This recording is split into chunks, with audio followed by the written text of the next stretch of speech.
നമസ്കാരം. KCV വാർത്തകളിലേക്ക് സ്വാഗതം. ഞാൻ KR ശശികുമാർ. ആദ്യം പ്രധാന വാർത്തകൾ. മനക്കുളങ്ങര കൃഷ്ണവിലാസം UP സ്കൂളിന്റെ നേതൃത്വത്തിൽ സഹപാഠിക്കൊരു വീട് എന്ന പദ്ധതിയുടെ ഭാഗമായി നിർമ്മാണം പൂർത്തീകരിച്ച വീടിന്റെ താക്കോൽ ദാനം നടത്തി.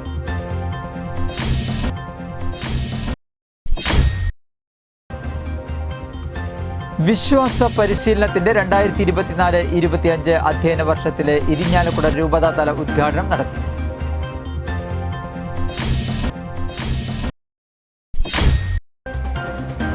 DYFI കൊടകര നോർത്ത് മേഖലാ കമ്മിറ്റിയുടെ നേതൃത്വത്തിൽ കൊടകര ഗവൺമെന്റ് LP സ്കൂൾ ശുചീകരിച്ചു.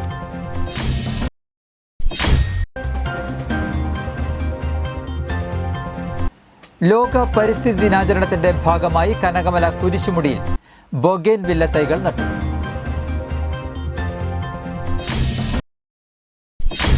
വാർത്തകൾ വിശദമായി. മനക്കുളങ്ങര കൃഷ്ണവിലാസം UP സ്കൂളിന്റെ നേതൃത്വത്തിൽ സഹപാഠിക്കൊരു വീട് എന്ന പദ്ധതിയുടെ ഭാഗമായി കൊടകര കാരൂരിൽ നിർമ്മാണം പൂർത്തീകരിച്ച വീടിന്റെ താക്കോൽ ദാനം നടത്തി. സ്കൂളിലെ 5ാം ക്ലാസ് വിദ്യാർത്ഥി ഷിജിനാണ് സ്കൂളിന്റെ നേതൃത്വത്തിൽ വാസയോഗ്യമായ വീട് നിർമ്മിച്ചു നൽകിയത്. പ്രധാന അധ്യാപിക PS Seema, project coordinator Sanal K എന്നിവർ ചേർന്ന് താക്കോൽ കൈമാറി. സ്കൂളിൽ നിന്നും ഭവന സന്ദർശനം നടത്തുന്ന വേളയിലാണ് സ്കൂൾ അധികൃതർ ഷിജിന്റെ വീടിന്റെ ദയനീയ സ്ഥിതി അറിയുന്നത്.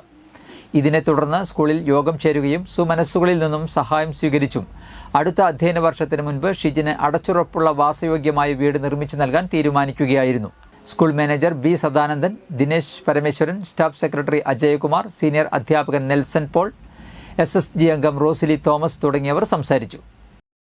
എന്തായിരുന്നാലും ഏറ്റവും സന്തോഷത്തോടു കൂടി നമ്മുടെ മകന് ഒരു വീട് നിർമ്മിച്ചു കൊടുക്കുന്ന ഈ പദ്ധതിയിലേക്ക് എത്തിച്ചേർന്ന എല്ലാവരെയും ഏറ്റവും സ്നേഹത്തോടു കൂടി സന്തോഷപൂർവ്വം പറയാൻ വാക്കുകളില്ല, ആരുടെ അടുത്തും നന്ദി പറയാനായിട്ട് ഏറ്റവും സ്നേഹപൂർവ്വം ഓരോരുത്തരെയും ഞാൻ ഇന്നത്തെ ചടങ്ങിലേക്ക് സ്വാഗതം ചെയ്യാണ്. എന്റെ തുടക്കത്തില് കണക്കിലൊരു കാര്യം ഉണ്ടായിരിക്കാം, പണം കിട്ടിയിട്ട് ഈ വീട് പണിയാൻ പറ്റില്ലായിരുന്നു. അങ്ങനെ പറ്റുമായിരുന്നു എന്നുണ്ടെങ്കിൽ 2 വർഷം മുമ്പ് നടക്കേണ്ടതായിരുന്നു. 2 വർഷം മുമ്പ് ഈ ആശയം വന്നിരുന്നു. അപ്പോൾ എല്ലാം കയ്യിൽ വെച്ച് ഈ 3 ലക്ഷം രൂപ കയ്യിൽ എത്തിയിട്ടേ ഈ പണി തുടങ്ങുള്ളൂ എന്നുണ്ടെങ്കിൽ ഇന്നാണ് അല്ലെങ്കിൽ കഴിഞ്ഞ ദിവസമാണ് ഈ പണി തുടങ്ങാൻ പറ്റുള്ളായിരുന്നു. അപ്പോഴാണ് നമുക്ക് 3 ലക്ഷം ആയുള്ളൂ. പക്ഷേ ഞാൻ ടീച്ചറോട് പറഞ്ഞു, നമുക്ക് ആദ്യം ഇനീഷ്യൽ എമൗണ്ട് 50,000 രൂപ വെച്ചെടുത്ത് ഞങ്ങൾ 1 ലക്ഷം രൂപ പണി തുടങ്ങി. വിശ്വാസ പരിശീലനത്തിന്റെ 2024-25 അധ്യയന വർഷത്തിലെ ഇരിഞ്ഞാലക്കുട രൂപതാതല ഉദ്ഘാടനം നടത്തി. വല്ലപ്പാടി ദേവമാത ഓഡിറ്റോറിയത്തിൽ നടത്തിയ പരിപാടി രൂപതാ മെത്രാൻ പോളി കണ്ണൂക്കാടൻ ഉദ്ഘാടനം ചെയ്തു. വികാരി ജനറൽ മോൺസിഞ്ഞോർ ജോസ് മഞ്ഞളി അധ്യക്ഷത വഹിച്ചു. മതബോധന ഡയറക്ടർ ഫാദർ റിജോയ് പഴയാറ്റിൽ, ഇടവക വികാരി ഫാദർ ലിജോ കളപ്പറമ്പത്ത്, ഫൊറോന വികാരി father Jaison Karippayi, director father Ashin Kaitharath, മതബോധന secretary sister Mariet FCC, animator professor Britto Joseph, പ്രധാനാധ്യാപിക നിയോമി ബാബു, PTA പ്രസിഡന്റ് ബിജു കരിമ്പുതറ, കൈക്കാരൻ ജോൺസൺ കാച്ചപ്പള്ളി തുടങ്ങിയവർ സംസാരിച്ചു. ജീവിതത്തിലൂടെ എന്ന ആപ്തവാക്യം ഉൾക്കൊണ്ടുകൊണ്ട് മുന്നോട്ട് പോകുമ്പോൾ അതിന് കൂടുതൽ പരിശ്രമം കാഴ്ചവെക്കണമെന്ന് നിങ്ങൾ എല്ലാവരെയും ഓർമ്മിപ്പിച്ചുകൊണ്ട് നിങ്ങളെല്ലാവരുടെയും അനുവാദത്തോടുകൂടെ ഈ വിശ്വാസ പരിശീലന അധ്യയന വർഷം വിശദമായി നമ്മൾ സംസാരിക്കുകയുണ്ടായി. അപ്പോൾ നാം എല്ലാവരും അത് കേട്ടത് മനസ്സിലാക്കി വരുവാണ്. അത് പ്രകാരം ഈ വർഷം വിശ്വാസ പരിശീലനം എന്നുള്ളത് പിതാവ് സൂചിപ്പിച്ചതുപോലെ അതൊരു ഇരിഞ്ഞാലക്കുട എടക്കുളത്ത് പേരക്കുട്ടി മുത്തച്ഛനെ വെട്ടിപ്പരിക്കേൽപ്പിച്ചു. എടക്കുളം കോമ്പാത്ത് വീട്ടിൽ 79 വയസ്സുള്ള കേശവനെയാണ് പേരക്കുട്ടി ശ്രീകുമാർ വെട്ടി പരിക്കേൽപ്പിച്ചത്. രാത്രി 8 മണിയോടെയായിരുന്നു സംഭവം. വീട്ടിലെ വളർത്തുപൂച്ചയെ കാണാത്തതിന്റെ തർക്കമാണ് സംഭവത്തിന് കാരണം. തലയ്ക്കും കൈക്കും കാലിലും പരിക്കേറ്റ കേശവനെ ആദ്യം ഇരിഞ്ഞാലക്കുട ജനറൽ ആശുപത്രിയിലും പിന്നീട് മെഡിക്കൽ കോളേജ് ആശുപത്രിയിലേക്കും മാറ്റി. പരിക്കേറ്റ വൃദ്ധനെ ശ്രീകുമാർ തന്നെയാണ് ആശുപത്രിയിൽ എത്തിച്ചത്. സംഭവം അറിഞ്ഞ് സ്ഥലത്തെത്തിയ ഇരിഞ്ഞാലക്കുടയിലെ സ്പെഷ്യൽ ബ്രാഞ്ച് ഉദ്യോഗസ്ഥനായ ശ്രീജിത്ത് പ്രതിയായ ശ്രീകുമാറിനെ തടഞ്ഞുവയ്ക്കുകയും പിന്നീട് സ്ഥലത്തെത്തിയ കാട്ടൂർ പോലീസിന് കൈമാറുകയും ചെയ്തു. വധശ്രമം ഉൾപ്പെടെയുള്ള കേസിൽ പ്രതിയായ ശ്രീകുമാർ ലഹരിക്ക് അടിമയാണെന്നും പോലീസ് അറിയിച്ചു. കൊടകര സെന്റ് ജോസഫ് ഫൊറോന ദേവാലയത്തിലെ വിശ്വാസ പരിശീലന വർഷം ഇടവക വികാരി റവറൻ ഫാദർ ജെയ്സൺ കരിപ്പായി ദീപം തെളിയിച്ച് ഉദ്ഘാടനം ചെയ്തു. അസിസ്റ്റന്റ് വികാരി ഫാദർ സിബിൻ വാഴപ്പള്ളി, കൈക്കാരൻ Joy Vadakkethala, Don Bosco head mistress sister Sangeetha, PTA president advocate Lisan Vadakkepeedika, മതബോധന ഹെഡ് മാസ്റ്റർ ഡേവിസ് മംഗലൻ എന്നിവർ സംസാരിച്ചു. ഇതോടനുബന്ധിച്ച് ആഘോഷമായ വിശുദ്ധ കുർബാന, കാഴ്ച സമർപ്പണം, മധുരം വിതരണം എന്നിവയും ഉണ്ടായി.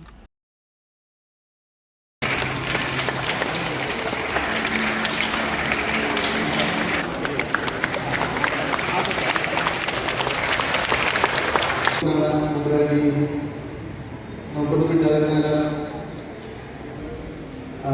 എല്ലാവരും ഒരു അധ്യയന വർഷത്തിൻ്റെ ആ ത്രില്ല് മനസ്സിൽ വെച്ചുകൊണ്ടാണ് ഇവിടെ ഇരിക്കുന്നത് എന്ന് എനിക്കറിയാം. നാളെ മുതൽ കുടയിൽ വേഗമായി സ്കൂളുകളിൽ ഡിവൈഎഫ്ഐ കൊടകര നോർത്ത് മേഖലാ കമ്മിറ്റിയുടെ നേതൃത്വത്തിൽ കൊടകര ഗവൺമെന്റ് LP സ്കൂൾ ശുചീകരിച്ചു. CPIM Kodakara north local secretary KV Naijo ഉദ്ഘാടനം ചെയ്തു.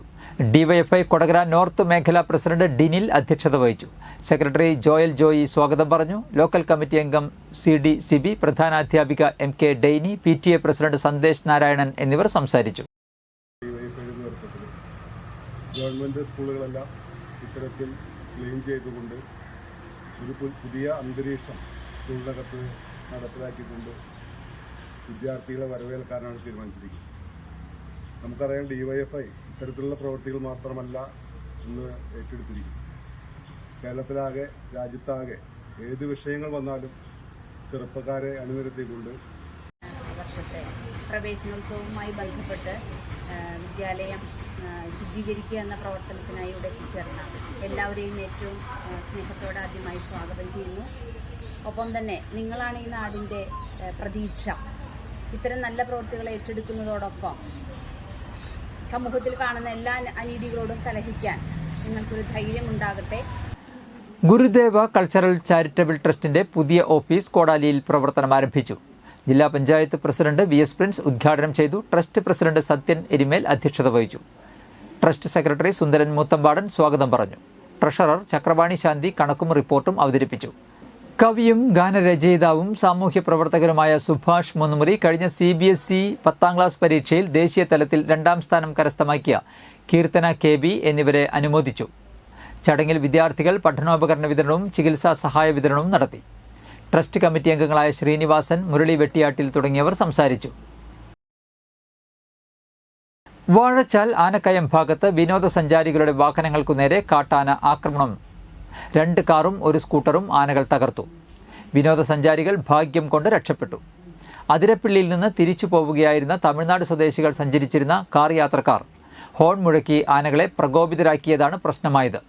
ഇവരുടെ കാറും പുറകിൽ കരുനാഗപ്പള്ളിയിൽ നിന്നെത്തിയ സ്കൂട്ടറും കോതമംഗലം സ്വദേശികളുടെ കാറും കാട്ടാനകൾ തകർത്തു. 3 ആനകൾ ഉണ്ടായിരുന്നതിൽ ഒരാനയാണ് കാറിന്റെ വശങ്ങളിലും മറ്റും കുത്തി കേടുവരുത്തിയത്. സ്കൂട്ടറിന്റെ മുൻവശം അടിച്ചു തകർത്തു. യാത്രക്കാരായ ദമ്പതികൾ സ്കൂട്ടർ ഉപേക്ഷിച്ച് ഓടി രക്ഷപ്പെടുകയായിരുന്നു. ശനിയാഴ്ച ഉച്ചയോടെയാണ് സംഭവം. ചെക്ക് പോസ്റ്റുകളിൽ വിനോദസഞ്ചാരികൾക്ക് നൽകുന്ന നിർദ്ദേശങ്ങൾ പാലിക്കാതെയാണ് വിനോദസഞ്ചാരികളുടെ യാത്ര. ഇതാണ് പ്രശ്നങ്ങൾക്ക് കാരണമാകുന്നത്. തൃശൂർ ജില്ലാ ഫുട്ബോൾ അസോസിയേഷൻ സംഘടിപ്പിക്കുന്ന അക്കാദമിക് ലീഗ് മത്സരത്തിൽ ഫോറസ്റ്റ് FC മേഖലാ ചാമ്പ്യന്മാരായി. കഴിഞ്ഞ 1 മാസമായി നടന്നുകൊണ്ടിരിക്കുന്ന ഹോം ആൻഡ് എവേ രീതിയിലുള്ള ലീഗിൽ അണ്ടർ 15, അണ്ടർ 13 എന്നീ വിഭാഗങ്ങളിലാണ് ഫോറസ്റ്റ് FC മേഖലാ ചാമ്പ്യന്മാരായി അടുത്ത ഘട്ടത്തിലേക്ക് യോഗ്യത നേടിയത്. ചലഞ്ച് ഫുട്ബോൾ അക്കാദമിയിലൂടെ പരിശീലിച്ച ഗവൺമെന്റ് നാഷണൽ ബോയ്സ് സ്കൂളിലെ വിദ്യാർത്ഥികളാണ് ഫോറസ്റ്റ് FCക്ക് വേണ്ടി ബൂട്ട് കെട്ടുന്നത്. കഴിഞ്ഞ ഏതാനും വർഷങ്ങളായി challenge football academy Kodakara government national boys സ്കൂളുമായി സഹകരിച്ച് ക്യാമ്പ് നടത്തിവരുന്നു. 5 ഏജ് കാറ്റഗറികളിലായി 150ഓളം താരങ്ങളാണ് അക്കാദമിയിൽ നിലവിൽ പരിശീലനം നേടിവരുന്നത്. ലോക പരിസ്ഥിതി ദിനാചരണത്തിന്റെ ഭാഗമായി കനകമല കുരിശുമുടിയിൽ ബൊഗെയിൻവില്ല തൈകൾ നട്ടു. കത്തോലിക്ക കോൺഗ്രസിന്റെ നേതൃത്വത്തിൽ കുരിശുമുടിയിലേക്കുള്ള പാതയോരത്താണ് ബൊഗെയിൻവില്ല തൈകൾ നട്ടത്. തൈകൾ നടീലിന്റെ ഉദ്ഘാടനം തീർത്ഥാടന കേന്ദ്രം ഡയറക്ടർ ഫാദർ അലക്സ് കലേലി നിർവഹിച്ചു. കത്തോലിക്ക കോൺഗ്രസ് പ്രസിഡന്റ് ഷോജൻ ഡി വിധേയത്തിൽ അധ്യക്ഷത വഹിച്ചു. Secretary Sheena Thomas, treasurer Varghese Veliyan, Shibu Attokkaran, Peter Alangattukaran, Biju Chulli, Joju Chulli, Thomas Mukkanamparambil, Baiju Arakkal, Meena Thudiyan, Baby Veliyan എന്നിവർ നേതൃത്വം നൽകി. കോൺഗ്രസിൻ്റെ പ്രോഗ്രാമുകൾ ഔദ്യോഗികമായിട്ട് ഇതോടുകൂടി ആരംഭിക്കുകയാണ്. ഇനി വരും മാസങ്ങളിലൊക്കെ ഓരോ ആക്ടിവിറ്റീസ് ഉണ്ടാകും. തീർച്ചയായിട്ടും നമ്മുടെ ഇടവയിലെ കത്തോലിക്ക കോൺഗ്രസ് ചെയ്യുന്ന കാട്ടാന ആക്രമണത്തിൽ വിദ്യാർത്ഥി മരിച്ചു. തമിഴ്നാട് വാൽപ്പാറയിൽ കാട്ടാനയുടെ ആക്രമണത്തിൽ കോളേജ് വിദ്യാർത്ഥിയായ പുതുക്കാട് എസ്റ്റേറ്റിലെ 18 വയസ്സുള്ള മുകേഷാണ് മരിച്ചത്. സുഹൃത്തിനൊപ്പം ബൈക്കിൽ പുതുക്കാട്ടെ വീട്ടിലേക്ക് വരുമ്പോഴായിരുന്നു കാട്ടാനയുടെ മുന്നിൽപ്പെട്ടത്. സുഹൃത്ത് ഓടി രക്ഷപ്പെട്ടെങ്കിലും മുകേഷിനെ തുമ്പിക്കൈകൊണ്ട് ആന അടിച്ചു വീഴ്ത്തുകയായിരുന്നു. വനപാലകരെത്തി മുകേഷിനെ വാൽപ്പാറയിലെ ആശുപത്രിയിൽ എത്തിച്ചെങ്കിലും ജീവൻ രക്ഷിക്കാനായില്ല. പെരിങ്ങോട്ടുകര ദേവസ്ഥാനം ശ്രീ വിഷ്ണുമായ സ്വാമി ക്ഷേത്ര സന്നിധിയിൽ നടന്നുവരുന്ന ശതദിന നൃത്തോത്സവത്തിന്റെ 86ാം ദിവസം തൃപ്പൂണിത്തുറ ലക്ഷ്യയുടെ ഗുരു RLV രഘുനാരായണനും ശിഷ്യരും അവതരിപ്പിച്ച മാരുതം എന്ന ഹനുമാന്റെ കഥ വിവരിക്കുന്ന നൃത്തശില്പം ശ്രദ്ധേയമായി. നൃത്തശില്പത്തിൽ മാസ്റ്റർ ദേവസ്ഥാനം വിഷ്ണു പ്രയാഗ് അരുൺ ഹനുമാന്റെ ബാല്യകാല വേഷം ധരിച്ചെത്തുകയുണ്ടായി. ഇന്നത്തെ സ്വർണ്ണവില. സ്വർണം ഗ്രാമിന് 6650 രൂപ, പവന് 53,200 രൂപ.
പന്തല്ലുക്കാരൻ ജ്വല്ലറി, കൊടകര. പാരമ്പര്യത്തിന്റെയും വിശ്വസ്തതയുടെയും പവനൊരുക്കുന്ന സ്വർണം. പ്രധാന വാർത്തകൾ ഒരിക്കൽ കൂടി. മനക്കുളങ്ങര കൃഷ്ണവിലാസം UP സ്കൂളിന്റെ നേതൃത്വത്തിൽ സഹപാഠിക്കൊരു വീട് എന്ന പദ്ധതിയുടെ ഭാഗമായി നിർമ്മാണം പൂർത്തീകരിച്ച വീടിന്റെ താക്കോൽ ദാനം നടത്തി.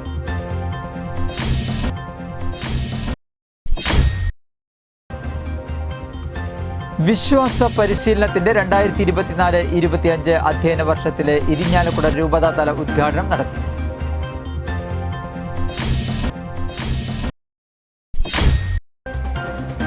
DYFI കൊടകര നോർത്ത് മേഖലാ കമ്മിറ്റിയുടെ നേതൃത്വത്തിൽ കൊടകര ഗവൺമെന്റ് LP സ്കൂൾ ശുചീകരിച്ചു.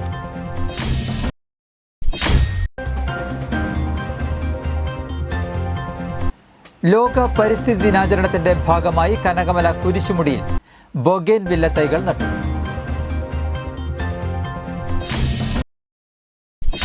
ഇതോടെ വാർത്തകൾ കഴിഞ്ഞു. നമസ്കാരം.